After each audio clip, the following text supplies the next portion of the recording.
Sobat Hijau, ngabuburit di hutan tayang lagi nih. Kali ini pastinya lebih seru dengan tema yang lebih menarik dan bintang tamu yang lebih kece. Dan yang paling spesial, karena tahun ini ngabuburitnya bareng aku. Ada PJ di sini. Yeay! Sambil nunggu bintang tamu kece lainnya di episode perdana ini, aku dapat insight baru nih dari Pak Moko tentang generasi muda konservasi Indonesia. Hai Sobat Hijau, kenali jati dirimu sejak dini. Lakukan aktivitas keren di lapangan, di alam. Karena ketika kita di alam, karakter sesungguhnya akan keluar. Belajarlah dari kejujuran alam. Hargai alam, karena ketika kita menghargai alam, alam yang akan menjaga kita. Nah kan, wawasan baru tuh untuk kita semua, supaya bisa melangkah jadi generasi konservasi. Oke, sekarang kita tunggu yuk, siapa sih bintang tamu kece kita kali ini?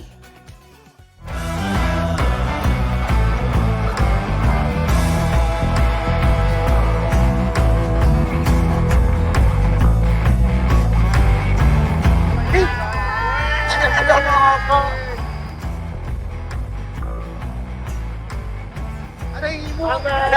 Pak, ada teteh. Apa kabar semuanya? Saya bawa niat baik sama doa teh.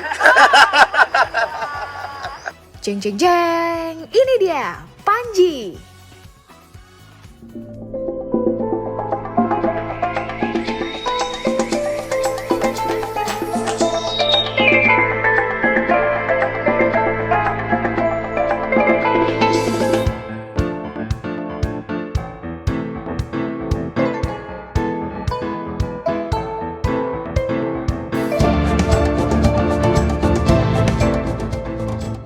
Wah, Kang Panji ini bawa box gede banget. Ini apaan sih, Kang? Coba Ular dong. teh.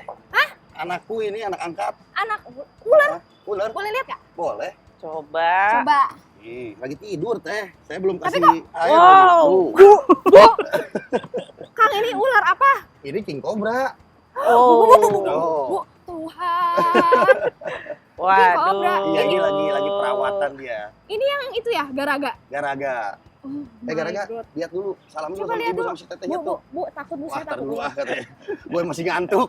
Masih ngantuk. Kita masukin dulu ya. Ya. Agak Oke. jalan ke depan dikit biar luasa. Tapi nggak apa-apa ya ini ya? Aman Insya ya? Allah aman, dia sehat. Oke, baiklah. Sehat. Kita agak parkir di sini deh, biar Taruh dulu di garaganya sini bisa ya. sedikit narik otot, pegel kayaknya jauh.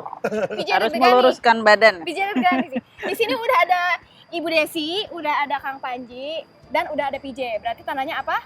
Kita akan ngabuburit di hutan.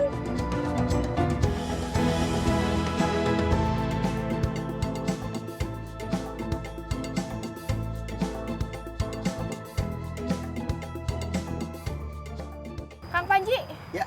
boleh ceritain nggak ini waktu evakuasi Garaga itu gimana ceritanya? Garaga tuh aku rescue 3 apa 4 tahun lalu gitu di areal perbatasan Subang sama Purwakarta.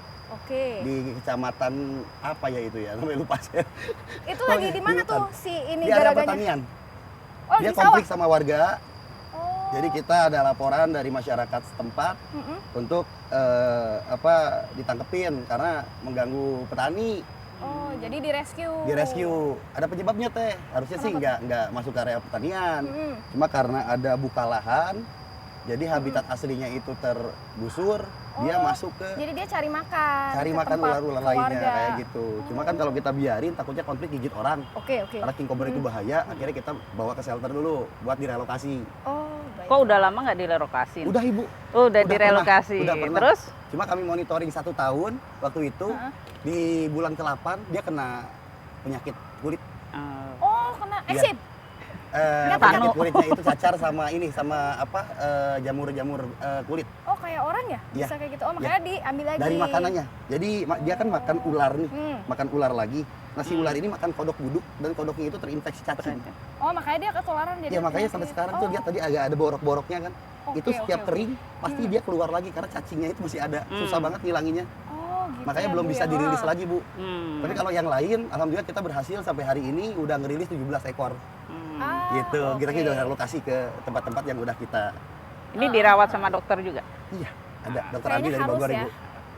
Sobat Hijau, ini kita bakalan ngobrol seru nih soal perdagangan satwa liar yang dilindungi. Nah, makanya kita kayaknya sambil duduk lebih enak kali ya, Iya. Bu ya. Boleh, ayo. Yuk, Kang Panji sambil duduk di situ ya. Oh, boleh ini bawa nggak ya? Sini aja. Sini Eh, aja. di bawah apa di ini? Agak dikesiniin kamu aja ya, pulang aja biar deh, dia tidak aku panas.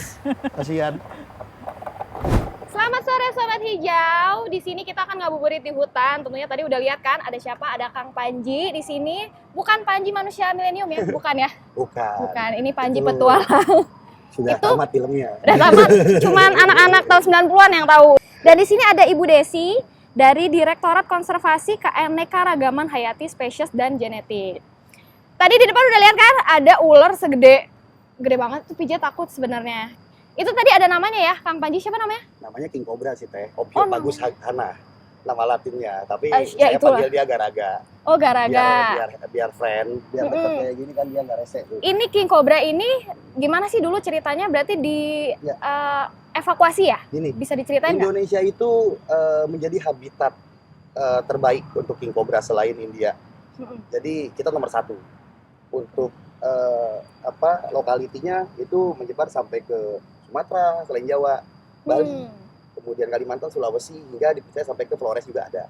Dan ular ini fungsinya untuk alam sendiri adalah sebagai pengontrol jenis reptil lain seperti kadal, biawak, kemudian ular lainnya kayak gitu. Dan dia ini top predator, jadi jumlahnya Top di alam tidak banyak. Oh, karena dia kayak paling Pelan sama seperti itu, top predator. kayak Jumlahnya di alam ini. itu Kalau terbatas. aku dulu belajar piramida makanan ya, Ya. piramida ekosistem tuh. Aku anak rantai IPA. makanan. Heeh, bener ya rantai makanan Di dia. rantai makanan top itu ada ya. rantai makanan lagi Teh. Oh, ada lagi. Iya, pohon Nah. faktornya. Kalau itu aku belum belajar. Mohon maaf. Ya Bu ya. Kang Panji, ada sobat hijau yang dia sudah berani pengen kayak nolong, cuman dia nggak tahu caranya. Mungkin itu kan berbahaya juga ya Bu ya, kalau Iya, misalnya kayak jangan. gitu. Itu gimana sih caranya? Maksudnya Iya. kayak untuk biar ularnya nggak Kalau saat nyaplok ini, gitu. Kebetulan aku sekarang udah NGO ya, udah yayasan Hmm. konservasi. Jadi kita Oh, udah yayasan dan oke. terdaftar di Kemenhukam juga dan bermitra juga dengan KLHK, dengan Bajunya KSDA. mirip Ya cuma Ibu di Wildlife, saya di KSDA. KSD. Bersama Pak Nah. Wir dulu. Sekarang kan Bapak sudah pensiun gitu. Kebetulan banyak petua sama nasihat luar biasa dari beliau. Saya tampung dan saya pelajari sehingga saya yang perusak alam akhirnya sadar lestari. Wah, menohok Gitu, Kak. sekali ya supaya kita sadar akan lestari ini ya Iya. kan? Iya. Jadi kalau kayak gini, kalau menangkap satwa liar Ya. itu nggak boleh sembarangan ya Betul, Mas Ibu, Bandi ya. betul. Iya Bu, bahaya Karena takut. kita harus namanya menghandling satwa. Heeh. Handling satwa itu satu tidak membahayakan manusia, Betul. juga tidak menyakiti satwanya. Hewannya. Iya. Gitu. Itu prinsipnya dalam menghandling satwa. Gitu kan. Kayak saya punya pengalaman Bu, waktu itu pernah ada ular masuk rumah saya. Hmm. Saya takut dong, saya kayak cuma lihat-lihatan doang gitu. Terus akhirnya saya manggil damkar. Hmm. Itu Betul ya? Betul. Iya. Nah, karena saya nggak tahu nih gimana nih caranya, mending udahlah langsung panggil damkar. Jadi mungkin ada yang belum tahu ya, kalau misalnya ada yang ular masuk rumah bisa panggil damkar. Atau Kalau bisa misalnya takut. menghubungi rekan-rekan dari yayasan kami. Nah, Gitu. coba kalau Kang Panji rumahnya dekat, saya langsung Kita telepon. tersebar di seluruh Indonesia Teh. Oh gitu? Iya. Berarti nanti saya boleh Kita minta ada ya yang di perwakilan. Bandung. Teman-temannya nggak cuma Panji doang, ada Panji Oh, ada lain banyak juga. ya? Dan itu Oh. sudah tertib aturan dan taat aturan tentunya. Oh, Takut mantap. sama Ibu soalnya. Kayaknya Hukum juga Bu kan. Desi galak. Kayaknya Bu Desi galak. Ya Bu Desi ya. Aku tahu Bu Indra, Bu Desi, Iya. aku saya. Karena kan Ibu harus dihormati. Iya. Oh, berarti ada ya tersebar. Aku mau nanya nih Bu Desi, kalau misalnya kayak King Cobra gini, Bu sebenarnya boleh nggak sih dipelihara? Jadi King Cobra ini memang tidak dilindungi. Oh, tidak dilindungi. Karena tadi kan sebarannya kata Mas Pandi dia luas nih. Tidak hanya di Indonesia, tapi juga di India, di Myanmar, di seluruh Asia itu ada sebenarnya King Cobra ini. Tapi yang menjadi yang harus menjadi perhatian adalah ketika memelihara satwa liar, dia nggak bisa bebas bergerak seperti dia yang seharusnya. Seperti gitu di alam di gitu ya, alam maksudnya. gitu kan. Dia kalau kita misalnya ada di rumah nih, ada ketemu ular. Ya. Ketika dipanggil damkar atau orang yang menghandling satwanya ini, sebaiknya dia direlokasi segera ke tempat lain Oh, yang menjadi dilepas habitatnya. lagi. Karena Apa habitat? kalau semakin lama dia dipelihara oleh manusia, perilakunya dia akan berubah. Dia yang selama ini dia mencari makan dengan instingnya ya, dia mencari ke di hutan atau di yang masih liar, dia dipelihara manusia, dia dikasih makan terus. makannya dikasih. Padahal dia punya feeling saya harus makan sekian hari sekali misalnya kan gitu kan. Kalau manusia kan mikirnya dia akan seperti manusia, dikasih makan 3 kali sehari. Iya. Gitu. Akhirnya lama-lama gendut kan. Jadi dia nggak gendut, bisa dia nggak bisa bergerak. Nah, instingnya lama kelamaan hilang. Ketika itu kemudian diserahkan ke pemerintah untuk dirilis, itu menghabituasinya cukup lama, membuat dia liar kembali itu cukup Jadi, lama gitu kan. Kayak bahasanya dia terlalu manja ya. Jadi Iya. pas begitu dilepas di hutan dia kan takut susah, gitu kayak kesulitan tadi kan, cari takut gitu kan. makan. Itu nanti hewan itu bisa seperti itu. Jadi udah kebiasaan manja, udah enak tidur gitu kan, udah ada tempat nyaman, udah ada dikasih makan, nggak usah dia susah-susah nyari makan, tapi itu nggak sesuai dengan perilakunya dia. Gitu. Oh, berarti kalau misalnya dan selain itu juga kalau seperti ular ini kan jenis ular berbisa ya, berbahaya. Ini nggak boleh. deg-degan. Di sisi lain karena kita nggak boleh membiarkan dia dipelihara, juga karena membahayakan dari sisi manusianya. Kan udah banyak kasus ya, beberapa kali orang yang hobi handlingnya yang kena ular. Gigit ya, Bu. Meninggal. Iya. Orang yang dikira sudah ahli menangani satwa tetep itu aja ya? tetap aja. Karena apa? Satwa-satwa ini satwa liar. Dia meskipun udah lama dipelihara, dia insting liarnya itu Tetap ada. tiba-tiba muncul yang kita nggak tahu Iya. itu kapan gitu ya. Dan itu memang Berbahaya. sebaiknya segera dilepas. Karena memang kan ada satwa liar, ada memang Oke. satwa yang boleh dipelihara. Tapi satwa dipelihara itu yang sudah terdomestikasi, yang dia kayak kucing, kan dia kan seneng terus anjing, Kucing, kan yang menemani anjing. kuda, seperti Iya. itu kan sudah ada sendiri ya. Kalau ular kemudian reptil yang lain itu satwa liar yang memang dia Iya. hidupnya harus di liar di Iya. dalam habitat. Makanya aku nggak berani, Bu. Aku cuma pelihara anjing dan kucing di rumah. Kalau Kang Panji nih di rumah ada apa aja nih? Peliharaannya atau ada berapa king cobra sih di rumah? Oh, bukan peliharaan anak ya? Bukan peliharaan. Bukan satwa-satwa Oke. yang Kalau eksotik dulu gitu. saya miara. Oh, Dulu saya apa aja? salah. Dulu saya juga benar-benar perusak. Jadi saya tangkap dari alam, kadang buat saya jual. Cuma setelah saya sadar apa yang disampaikan ibu itu benar. Jadi sekarang itu kita lebih ke arah ingin belajar jadi pelestari, peduli lestari. Jadi kita memberikan penyuluhan baik secara langsung maupun lewat rekan-rekan yang lain atau langsung ke masyarakat atau lewat YouTube sendiri. Oh iya, Tentang- YouTube-nya Kang Panji nih. Iya, boleh memelihara satwa liar, cuma harus taat aturan. Ya, sekalian Jadi jangan asal mengedukasi pelihara. juga ya. Betul. Heeh. Harus ada kandang yang memang sesuai ya ibu ya untuk mereka. Harus ada enrichment-nya, bukan cuma kita kasih makan makanan pokok gitu. Ya kita juga kalau makan kue mulu mah bosen teh. Iya, saya harus juga. ada tujuan. Saya masukannya snack. Ngapain sih piara satwa liar kalau nggak ada tujuan, Iya. bahayain doang. Ya jangankan king cobra, piara ayam utan aja juga buat Buat apa? Dikonsumsi dagingnya dikit. Hmm. Udah gitu kalaupun dipiara juga buat hiasan, dia gubrak-gabruk kemana-mana kalau bukan hasil penangkaran. Iya, ya, Kalau berarti harus baru ada ditangkap, tujuannya ya yang harus tepat, ada gitu. ilmunya juga teh. Heeh. Jadi harus benar-benar kita nggak asal sembarangan karena mereka punya hak untuk hidup gitu. Jadi nggak sembarangan.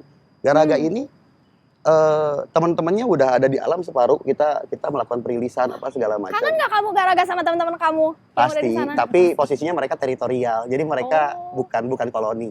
Bukan koloni. kumpul ya. Iya, Oh, mereka bukan soliter. kayak kamu nongkrong-nongkrong. Iya. Kalau ini enggak Kalau king cobra teritorial. disatuin lagi sama king cobra makan makanan teh. Oh, malah saling Iya, makan jadi ya? harus dipisah. Pelepasannya pun nggak segampang Oh, kita ngelepasin kobra biasa atau piton. Ini harus benar-benar cari salah satunya tuh Yang tidak habitat ada. ibu ya. Yang nggak ada lagi king cobra lain kayak gitu. Nggak sembarangan lepas. Iya. Ini Kang Panji kayaknya ini banget hatam banget soal ular. Ini bisa ceritain nggak? Ini sejak kapan sih bisa kayak suka banget sama ular gitu? Sejak saya belum mengenal ular teh. Sejak sebelum mengenal ular, dari lahir dong. Dari kecil. Dari kecil dari Kalau umur berapa? kata orang tua saya sih waktu itu kan kita kan transmigrasi ke Kalimantan. Ya. Jadi umur 2 tahun itu saya memang ikut program itu ke sana dan di sana tuh masih areal hutan. Jadi kita tinggal di sana teh. Kata mama sih aku suka megangin ular-ular pohon punai itu bu. Ular cintamani udah itu. dari kecil. Viper. Dari kecil. Mainannya udah Cuma ular ya. diambil sama bapak, udah takut kan. Malah saya nangis. Oh, Sampai saya pulang lagi ke Jawa tahun 97, SD di Purwakarta. akhirnya Kerjaan saya cari tetap lagi. nyariin ular. Jadi saya nggak terpengaruh oleh tontonan karena di saat itu tahun 90-an belum ada tontonan Alami ular. berarti ya. Bisa kayaknya dibilang begitu. Langsung Gitu. dari alam lihat ular langsung senang. Tapi ini saudara atau keluarga itu ada yang suka ular juga? Panji aja di rumah sih. Aneh sendiri. Iya. Berarti ini. Berarti cuma Kang Panji Ya, doang ya. Terus yang tahun 2004 ini. tuh saya ketemu sama Mas Heru Gundul. Kebetulan beliau itu Hmm. salah satu peneliti ular lama gitu. Ya. Termasuk Oh. gurunya Mas Aji Bandana yang kemarin meninggal tuh. Jadi Hmm. waktu itu kita syuting. Jadi saya jadi bintang tamu program TV swasta pertama kali waktu itu di Petualang Liar. Mas Heru itu ngasih aku doktrin. Mas Heru itu ngasih aku doktrin. Kemudian dia bilang, karena dia lihat Panji sama ular tuh ya kayak gini, nggak ada apa ya, nggak ada. Ih, tapi dia lucu loh, dia ngeliatin loh. Jadi Tapi kayak gemes ya, tadi. kayak ngerti gitu. Tuh, Ngerti. bisa, tuh. Jadi selain ngerti, ya mungkin Allah udah ngelindungin aku kayak ngasih protek ya. Tadi pas dia mau gigit gak sampai kan. Oh, itu Malah tadi dia mau iya, gigit? ularnya malah mental. Oh, oke. Ya jadi nggak sembarangan teh dan harus ada tujuan. Nah, Om Heru waktu itu lihat aku kayak gini nih Bu, konyol-konyolan sama ular begini tuh ya biasa aja. Karena buat dia jadi pawang nggak ada kerennya. Oh, Tapi kalau oke. jadi ahli ular itu yang keren Ji, kata Om Heru seperti itu. Jadi aku ke doktrin untuk belajar. Trigger gitu untuk belajar lebih dalam soal ular. Ya, betul. Bu Desi, aku mau nanya nih. Kemarin tuh aku sempat baca berita tentang penyelundupan satwa liar yang dilindungi, ya. Nah, sebenarnya perdagangan satwa yang dilindungi itu ada nggak sih, Bu? Jadi untuk perdagangan satwa yang dilindungi dan tidak dilindungi itu ada aturannya. Kita ada namanya SK 447 tentang tata usaha peredaran tumbuhan dan satwa liar, begitu kan. Oh, ada Jadi undang-undangnya. harus punya izin yang pertama. Yang pertama adalah izin pengedar dalam negeri atau pengedar luar negeri. Kalau Oh. dia cuman pasarnya di dalam negeri, dia harus punya usaha peredaran dalam negeri. Kalau luar negeri, dia akan ekspor atau impor, dia harus punya namanya izin edar luar negeri. Oh, khusus ya. Dia harus punya izin itu untuk perdagangan atau peredaran tumbuhan dan satwa liar. Dan untuk dapat satwanya itu ada dua. Ada yang dari alam, ngambil dari alam. Ada yang dari namanya penangkaran atau budidaya. Penangkaran. Nah, kalau yang dari alam, untuk seperti yang tadi Mas Panji sampaikan, untuk mengatur menjaga populasi, menjaga kelestariannya, itu dipakai yang namanya pembatasan atau kuota. Jadi setiap orang yang punya izin edar di dalam negeri atau punya izin penangkaran, dia harus pegang namanya kuota. Dia mau ngambil dari mana nih? Ada Jenisnya, kuotanya. ada jenisnya banyak ya yang kita rekomendasi dari LIPI terus ditetapkan sama Dirjen KSDAE. Itu yang harus dipatuhi. Misalnya orang ngambil jenis ini ambilnya dari Papua, dia harus ambil hanya dari Papua. Oh, nggak boleh di tempat Nggak lain boleh ya, dari udah tempat ada lain. kuotanya. Udah ada kuotanya. Itu yang namanya itu. Karena Indonesia ini sudah meratifikasi CITES sejak tahun 78. Jadi semua perdagangan tumbuhan dan satwa liar luar negeri itu yang masuk ke dalam apendik itu wajib mengikuti aturan CITES dan itu berlaku global. Jadi kalau tiba-tiba misalnya di luar negeri ada notifikasi ke email kami di Management Authority, ini ada satwa jenis ular misalnya, benar nggak nomor edar sekian itu dari Indonesia? Gitu. Oh, langsung otomatis ada ya ininya itu ya. mereka notisnya akan mengkonfirmasi keabsahan dari dokumen yang dibawa oleh si pengedar ini. Oh, oke. Jadi itu ada. Jadi ada jadi ini kalau ya, di luar dokumen-dokumen. orang yang memiliki izin itu dan melakukan peredaran jenis satwa liar yang masuk apendik, itu namanya ilegal. Itu banyak sekali. Makanya Jadi kita masih banyak. banyak. Ya. Iya ya, itu Bu yang kemarin saya baca salah satunya. Terus Bu Desi, satwa apa aja yang jadi prioritas yang dilindungi oleh KLH? Jadi dalam menetapkan status perlindungan satwa itu kita ada aturannya di Peraturan Pemerintah Nomor 7 tahun 99. Itu ada dari jumlah populasinya. Populasinya ada berapa? Berdasarkan hasil survei, hasil inventarisasi, kemudian endemisitas. Endemisitas itu misalnya kayak anoa ya. Anoa itu kan hanya ada di Sulawesi. Nah, seperti itu. Harimau Sumatera dia hanya ada di Sumatera. Itu endemisitas menjadi bagian dari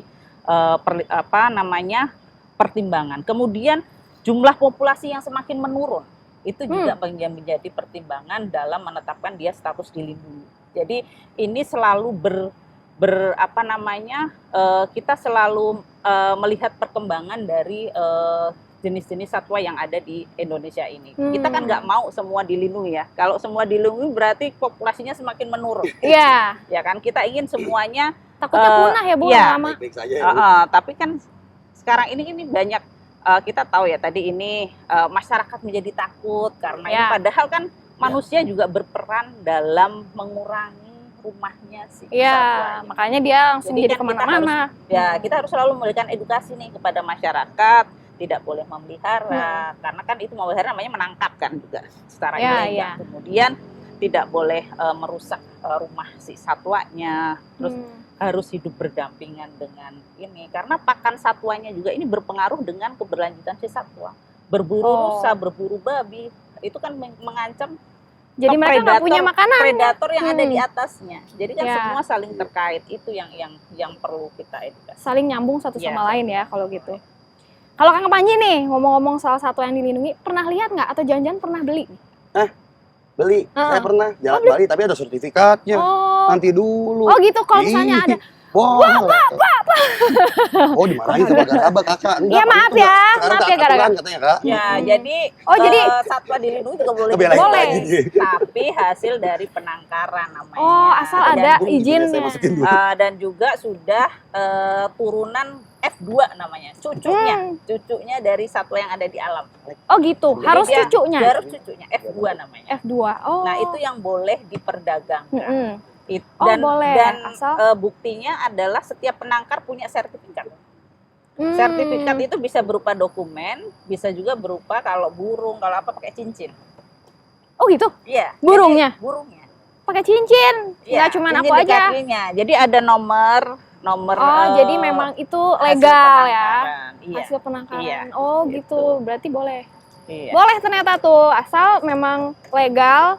Terus emang ada surat-suratnya gitu ya, ada izin-izinnya ya Bu ya. Dari sumber-sumber yang sah. Dari sumber-sumber yang sah, jangan tiba-tiba kayak ngambil terus nggak ada izin, nggak ada apa dipelihara, itu nggak boleh. Terus Bu Desi, gimana nih caranya KLHK memantau perdagangan satwa yang dilindungi di marketplace online? Jangan-jangan tiba-tiba lihat di e-commerce apa, ada nih gitu. Ya. Jadi ini kita berkejar-kejaran dengan penjual online yang dia juga punya banyak triknya. Kita punya ya, teman-teman di Direktorat Jenderal Penegakan Hukum ada bagian untuk pemantauan. Kemudian di KSDAE, teman-teman di UPT juga ada. Kita juga punya mitra-mitra yang juga membantu kita dalam pengawasan di dalam perdagangan di marketplace. Tapi ini kadang juga teman-teman yang jual ini, orang-orang yang jual, oknum yang jual ini kadang juga pakai kata-kata alay gitu kan. Macan, tulisannya kan bukan macan. Pakai angka-angka, jadi susah untuk di-trace-nya. Kita harus susah. Harus semakin pintar ya Bu kitanya. Kita nggak boleh kalah dari mereka dalam pemantauan jenis-jenis itu. Tapi memang masih ada. Itu yang sedang kita upayakan untuk ini. Dan Mas Panji nih sebagai influencer ini juga berperan nih dalam mengedukasi masyarakat untuk tidak memelihara, untuk tidak membeli satwa-satwa yang jelas dilarang. Gitu. Itu udah termasuk di YouTube-nya Kang Panji juga ya untuk mengedukasi masyarakat ya kalau misalnya. Edukasi kita bukan cuma Panji. Kalau Panji sih bukan ahli ya. Kayak kemarin itu aku sempat ikut sama IAR Indonesia ngelepasin orangutan. Kita pengen tahu gitu dari NGO lain itu gimana sih perjuangan mereka untuk bisa membebaskan si orangutan ini sampai ke rumahnya. Ternyata sama capeknya, sama berjuangnya, sama keselnya. Dan ternyata bahagianya itu ya luar biasa ketika melihat mereka itu sudah langsung terbayar itu kayaknya. Saya 3 hari 3 malam ke Sintang bareng sama Carmela Bu. Itu benar-benar jalan kaki dipanggil orangutan tuh teh. Berapa kilo tuh? Dan itu hasil rescuean dari IAR Ketapang. Buset teh itu berapa kilo? 150 kilo. Hah? Iya, berapa orang tuh? Bukan cuma dari IAR, ada juga dari masyarakat yang sadar lestari di sana bantu untuk melakukan itu. Semua pihak bantu. Tapi dan langsung lelahnya terbayar ya? Terbayar ketika melihat mereka naik. Kayak, nah, itu belum selesai. Ini rumahku, ini belum rumahku. Selesai. Ada dokter hewan dan 4 orang-orang yang dari yayasannya Bu. Itu masih monitoring sampai 2 tahun. Hingga nanti dinyatakan bahwa hewan itu sudah benar-benar bisa lepas. Jadi nggak udah. Jadi tetap dipantau ya, walaupun udah Iya, dilepas di alam bebas gitu Dan ya. di tengah hutan, sehutan-hutannya teh, itu jin dibuang ke situ. Jinnya nggak mau balik lagi. Saking hutannya itu tempat. Jauh banget masalahnya, bener. Ih. Ada di dokumentasi YouTube saya. Itu Iya, kita iya, kemarin iya. juga ke Pulau Komodo, Bu. Kita lihat teman-teman dari Komodo Survival Program. Saya kerjasama dengan mereka di sana. Jadi sekarang Panji itu nggak hanya gini, Panji so tahu nggak. Justru Panji yang mewakili masyarakat Indonesia untuk belajar langsung ke ahli-ahlinya lewat YouTube Panji gitu. Nah, ya itu benar tuh, supaya Sobat Hijau gitu. juga lebih ngerti lagi ya. Nah, ini aku juga nggak ngerti nih, Bu Desi, gimana sih caranya itu ngelihat, oh ini tuh satwa yang dilindungi atau bukan ya. Misalnya nih, tiba-tiba saya lagi ke hutan kemana, binatang, ini dilindungi apa enggak ya gitu. Itu bisa tahu dari mana, Bu? Sebenarnya sekarang informasi tentang jenis satwa dilindungi atau tidak dilindungi udah banyak ya di media sosial, di kanal-kanal pencari engine mesinnya, itu sudah banyak. Kita bisa cari misalnya kita lihat ini jenis dilindungi atau nggak dilindungi. Kalau kita tahu namanya kita bisa searching nih, ini dilindungi atau kalau kita nggak tahu, biasanya nggak cuman teman-teman yang di kita juga kadang nggak, karena jenisnya cukup banyak ya, cukup banyak dan perbedaannya hanya di warna, kadang di ini itu biasanya kita foto dulu, kita foto, kita tanya gitu kali kita ya? tanya itu yang lebih ini. Kita kan banyak sudah banyak ahli-ahli taksonomi ya untuk melihat ini jenis apa, salah satunya si itu gitu kan. Dan kita juga sudah punya buku bagaimana mengenal jenis tumbuhan dan satwa liar dilindungi. Itu aja ya. Oke, ini buat Kang Panji sama Bu Desi, ini pesan-pesan apa nih buat masyarakat terhadap perdagangan satwa yang dilindungi? Ada pesan-pesan nggak buat Sobat Hijau mungkin? Dari Panji dulu deh. Kang Panji dulu deh nih sebagai Dari Panji, hormati alam, hormati orang tua, sesama, bukan dirimu apalagi aku. Nah, siapa Jadi lagi? intinya kita harus saling menghargai. Bukan dari sesama aja, alam juga punya hak buat dihargai.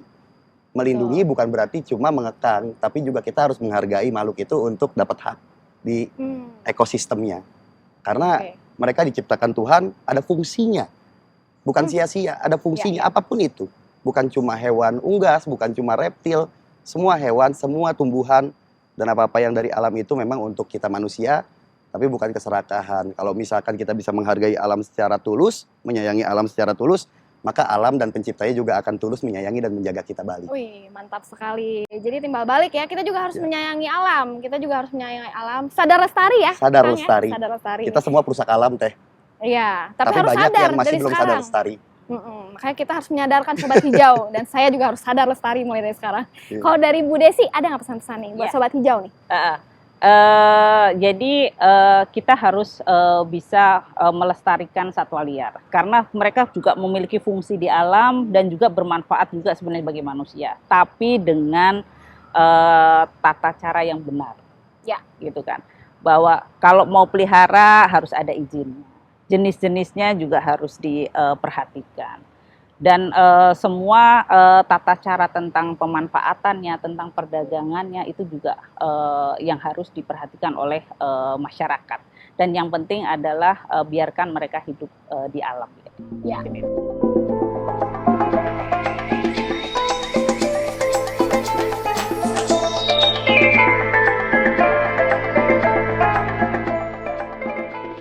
Nah, begitu Sobat Hijau. Nah, aku mau terima kasih juga nih untuk Kang Panji udah jauh-jauh datang ke sini, untuk Bu Desi juga nemenin kita dan Sobat Hijau ngabuburit di sore yang cerah ini. Terus kita juga mau mengucapkan selamat berbuka puasa ya buat Sobat Hijau. Buat Sobat Hijau jangan lupa untuk nonton Ngabuburit di Hutan episode selanjutnya. Bye!